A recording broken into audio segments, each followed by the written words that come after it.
the man who doesn't want to be a father. My wife Tiana and I decided early on in our relationship that we would not have children.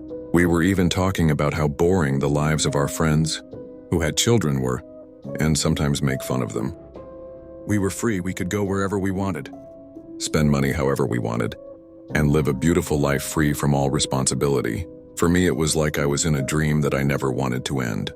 My love for Tiana never faded, and I had no need to love anyone else. I learned 6 years into our marriage that Tiana's dreams were not aligned with mine. She said she hadn't been using protection for a while and that she was pregnant. At first, I thought she wasn't doing it on purpose and suggested she have an abortion, but she refused. She said, "I want to be a mother. I want a piece of you. I long for a real family." It turned out that I hadn't been able to create a real sense of family on my own. I did everything I could to change her mind. I told her that I didn't want children. I could not be a father, and she would be the one who would suffer the most in the end. However, she openly said that she wanted to be a mother, even giving up on me if necessary. When she informed my family about the situation, things got really bad. I didn't want my mother to know, but Tiana had shared this secret with mine first, not her own mother. My relationship with my family also deteriorated. My mother and father were extremely happy to have a grandchild. My father said, "I thought our lineage would be destroyed because of you." But my daughter-in-law did not upset us and started to care more about Tiana. Everything she wanted was fulfilled instantly, and my family treated her like a queen. Even though I brought up the issue of abortion until the last moment, Tiana did not seem to change her mind. From the 6th month of her pregnancy, my family admitted her to the hospital owned by my uncle. Although it was still early, Tiana was very pleased with the doctors, supervision 24/7, and the importance given to the baby's health. My uncle was a very famous doctor in his field and had said that he would be present at the birth.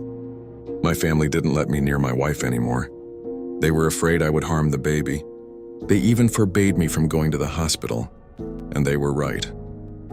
I would do everything I could to make sure that baby would abort, but everything that happened made me conflicted.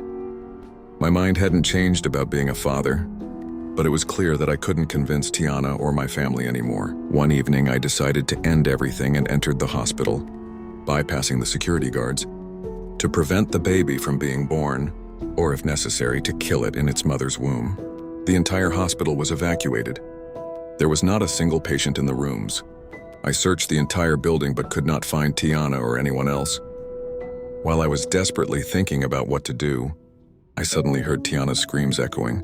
Labor must have started, and I had to stop it before it was too late. I followed the screams and made it to the delivery room in the basement of the hospital. My guess was right. Tiana was screaming on the bed with her hands and feet tied, while my mother held her hand and told her to breathe deeply to calm her down. The moment I walked in, Tiana and I locked eyes. We looked at each other for a moment and she screamed, "Save me!" Before I could even take a step, my father and the other doctors held me. Tiana was still screaming, "Save me!" Her screams were getting louder and it was obvious that she was in great pain. I made a move to reach out to her, but my father was many times stronger than me. My mother was still stroking her hair and smiling as Tiana screamed, "I don't want this inside me. Help! Someone help me!" Tiana screamed for help one last time and remained there with her mouth wide open. A thin, bloody, long-nailed arm suddenly emerged from her mouth and tore her entire face apart. Another hand tore through her chest and stomach. The disgusting, scaly creature that emerged from Tiana's completely torn stomach was covered in her mother's blood. It was about a meter tall and had sharp teeth that looked like nails because it was born without lips, so it seemed to be smiling. My mother took her in her arms and my father released me. I was too weak to stand because of Tiana's pain and I was on my knees where I was. My mother put the baby in my arms. "You were just like that when you were born. Let a few months pass and we will find a human for your son, just like we do for all of us, and place him in his body. Don't worry."